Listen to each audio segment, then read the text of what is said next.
अस्सलाम वालेकुम एवरीवन। उम्मीद है आप सब ठीक ठाक होंगे। Sunday vlog. संडे एक बहुत ही बिजी डे होता है। कभी कभी बहुत ही कम चांस ऐसा होता है कि बहुत ही स्मूथ डे ये जाता है, लेकिन ज़्यादातर बहुत ही हेक्टिक और बिजी डे रहता है ये। घर के बाहर 3-4 दिन से एक बहुत ही क्यूट सा पपी आके बैठ रहा था और बच्चे डेली उसको थोड़ा सा दूध रोटी डाल रहे थे।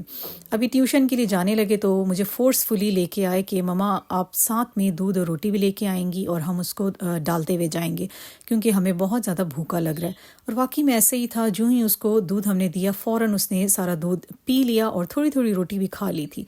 तो लेकिन नहीं, वो स्टॉप नहीं हुआ, महद के साथ साथ चलने लगा। 3-4 दिन से महद उसके साथ खेल रहा था तो इतना अटैच हो गया था उसके साथ कि उसकी टांग पकड़ लेता या उसका ट्राउज़र का पाइंचा पकड़ लेता कि ना जाए। बहुत ही क्यूट सा पपी था ये।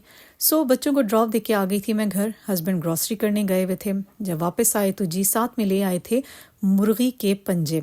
मुझे तो मुर्ग के पंजे लग रहे हैं माशाल्लाह, ऐसे मोटे और हेल्दी से। पता नहीं इनको मुर्गी के पंजे क्यों कहा जाता है, क्योंकि कुछ पता तो नहीं है ना। मुर्ग के पंजे हैं, मुर्गी के हैं। तो बिल्कुल फ़र्स्ट टाइम थी, मैं भी इनको बहुत ही क्लोजली देख रही हूँ। अब इनकी सफाई बाकी थी।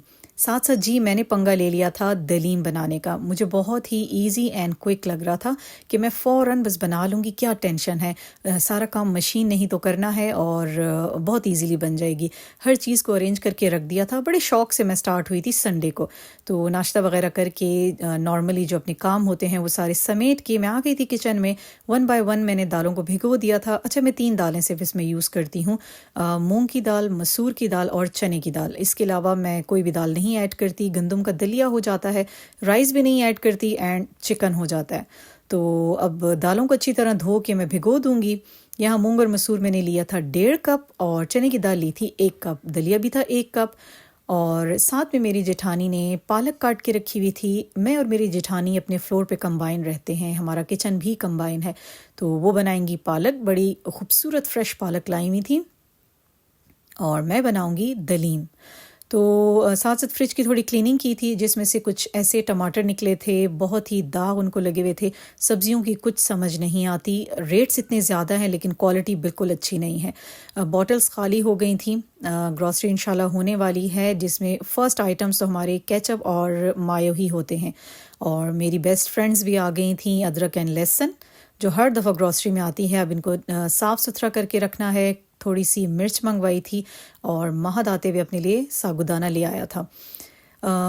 शान का पैकेट यूज़ करूँगी इस दफ़ा मैं दलीम में, हालांकि मैं नेशनल का यूज़ करती हूँ। शान के पैकेट्स में मुझे नमक का टेस्ट बहुत ज़्यादा लगता है। टेस्ट इनका अच्छा होता है लेकिन नमक का फ्लेवर बहुत ज़्यादा होता है। तो नेशनल शायद मिला नहीं, हस्बैंड को शान का ही ले आए थे। ओके जी, तैयारी शुरू कर दी थी। और मैं बता नहीं सकती कि जो मैं दोपहर से स्टार्ट हुई थी मुझे रात हो गई थी, लेकिन हमारी ये दलीम बनाने का काम बहुत लंबा हो गया था। कहने को झटपट काम है, लेकिन जब आपको साथ साथ वीडियो बनानी हो तो काम बहुत ज़्यादा लंबा हो जाता है। इस एंगल से शूट करना, उस एंगल से शूट करना, स्टॉप करना, फिर उसको देखना नहीं है तो दोबारा से करना, तो बहुत लंबा काम हो जाता है। 2 दालें तो हमारी डन हो गई थी। मूंग और मसूर तो फटाफट हो जाती हैं, अच्छी तरह ये हो गई थी कुक, और इनको मुझे ब्लेंड करना था थोड़ा सा ठंडा करने के बाद। अब थी चने की दाल की बारी।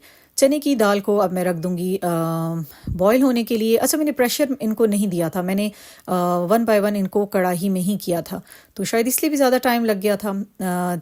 मूंग और मसूर की दाल ने तो टाइम नहीं लिया, चने की दाल ने काफ़ी टाइम ले लिया था। और उसके बावजूद भी ये थोड़ी सी हार्ड रह गई थी, क्योंकि इसको सोख होने का टाइम ज़्यादा नहीं मिला था। यहाँ मैं चेक कर रही थी कि दाल हमारी गल गई है या नहीं, लेकिन थोड़ा सा इसमें था, बट अभी टाइम नहीं था मेरे पास, टाइम लेट होता जा रहा था। तीनों दालों को मैंने मिक्स किया और अच्छी तरह इनको ब्लेंड कर दूंगी। और इस टाइम पे जहन में था ही नहीं कि अभी तो मुझे तड़के के लिए प्याज भी तैयार करनी है, मुझे हरा धनिया भी काटना है, हरी मिर्चें भी हैं, बहुत सारे और भी काम हैं। तो बड़ी स्लोली और स्मूथली मैं लगी हुई थी, अपने नॉर्मली काम भी कर रही थी और साथ साथ हलीम को भी देख रही थी। तो डेली रूटीन में मतलब क्लीनिंग है, आपकी लॉन्ड्री है, आपके काफ़ी सारे काम होते हैं, लेकिन कभी कभी जब ऐसी कोई डिश बनानी होती है तो वो सारे काम फिर एक तरफ हो जाते हैं। ना ही आप सही से क्लीनिंग कर सकते हैं, ना ही लॉन्ड्री को टाइम दे सकते हैं। तो कुछ ऐसी डिशेस हैं जो कि बहुत ज़्यादा टाइम कंज्यूमिंग होती हैं। تو یہاں میں نے دلیا بھی چڑھا دیا تھا گندم کا اچھی طرح، وہ بھی پک چکا تھا اور دالوں میں مکس کر کے اس کو بھی میں نے بلینڈ کر لیا تھا. اور ایک اور چیز، ابھی پنجے صاف کرنے تھے، وہ کتنا لمبا ہمارے لیے کام تھا. تو سنڈے بہت ہی زیادہ تھکا دینے والا تھا میرے لیے اس دفعہ، بہت ہی ہیکٹک ہو گیا تھا، کیونکہ میں کوشش کرتی ہوں کہ میں ایسی ڈشز بناؤں جو فٹافٹ بن جائیں. اور اسی لیے میں نے شاید اپنی یوٹیوب جرنی سٹارٹ کرنے سے پہلے کوکنگ چینل کو سلیکٹ نہیں کیا، کیونکہ کوکنگ والے جو چینلز ہوتے ہیں بہت زیادہ محنت طلب ہوتے ہیں. ہر کام محنت طلب ہے. ہمارا ولاگنگ بھی بہت زیادہ محنت والا کام ہے. ہمیں ڈیلی کانٹینٹ سوچنا ہوتا ہے، اس پہ کام کرنا ہوتا ہے، اور ہر کام، ہر چیز جو بھی آپ شروع کریں بہت محنت مانگتی ہے. لیکن جب آپ کوکنگ کرتے ہیں نا تو اس کے لیے ایکسپرٹ ہونا بہت زیادہ ضروری ہے.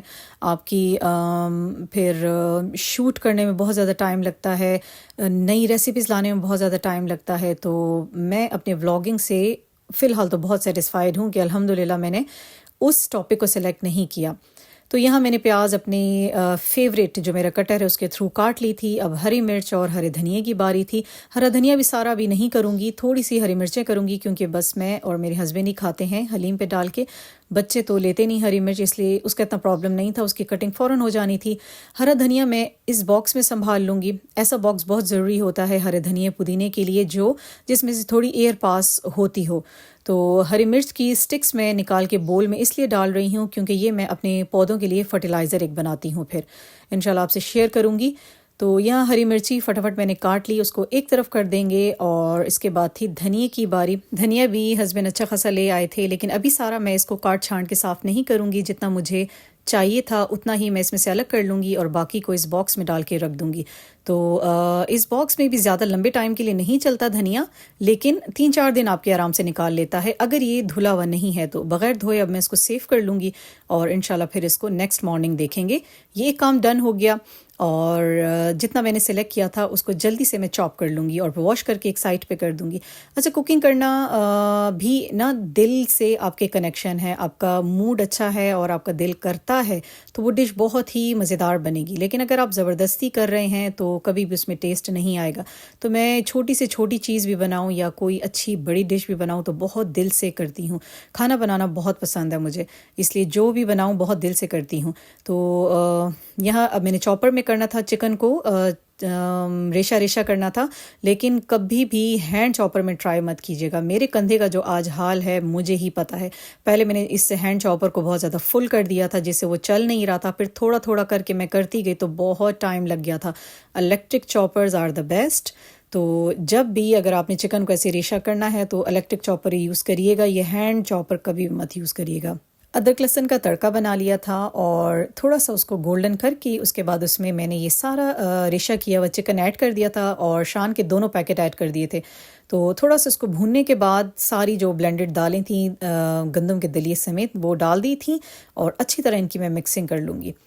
اور مکسنگ کے دوران اگر آپ کو لگے کہ آپ کی دلیم گھنی ہے تو تھوڑا سا بوائل پانی آپ اس میں تھوڑا تھوڑا کر کے ڈال سکتے ہیں. یہاں پہ فٹافٹ میں پیاز کو بھی براؤن کر رہی تھی اور ساتھ ساتھ دیکھ رہی تھی کہ دلیم مجھے تھوڑی سی گھنی لگ رہی ہے، اس لیے اس کو تھوڑا سا سائڈ پہ کر کے میں پانی کو بوائل کروں گی. اور پانی جب بوائل ہو جائے گا اچھی طرح تو تھوڑا تھوڑا کر کے اس دلیم میں ہم ایڈ کریں گے. ایک دم سے سارا ایڈ نہیں کرنا، ساتھ ساتھ آپ کنسسٹنسی اس کی دیکھیں کہ کتنا آپ کو چاہیے. سو بس اتنا کافی تھا ہمارے لیے. اور اس کے بعد میں کچھ شوٹ نہیں کر پائی، پنجے بھی صاف ہو گئے تھے اور میری بس ہو چکی تھی. اور ملوں گی نیکسٹ ولاگ میں آپ کو انشاءاللہ.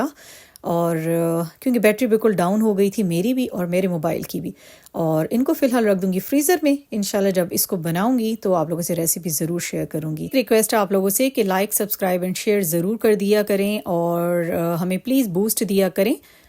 ویسے آپ لوگ بہت اچھے ویورز ہیں میرے. بات مانتے ہیں. اللہ حافظ.